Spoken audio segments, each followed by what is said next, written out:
जर स्त्री शिक्षणाचं जर शाळा कोणी चालू केली असावी तर ती थोरले प्रतापसिंह महाराजांनी केली. तर छत्रपती शिवाजी महाराजांचे जे विचार होते, सर्वधर्म समभावाचे, समतेचं, त्यांच्या पश्चात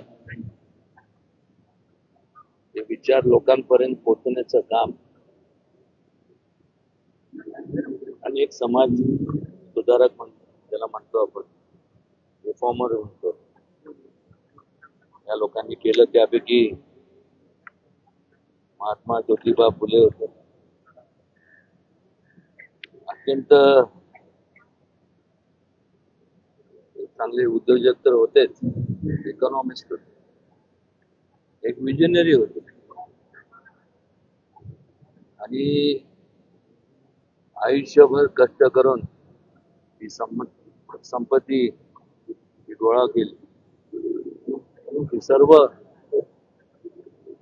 समाज सुधारण्याच्या कामाकरता त्यांनी ते संपूर्ण खर्च केली, त्याचा उपयोग केला.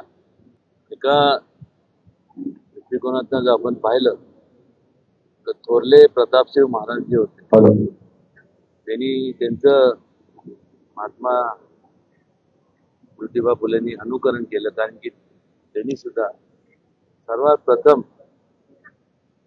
जर स्त्री शिक्षणाचं जर शाळा कोणी चालू केली असावी तर ती थोरले प्रतापसिंह महाराज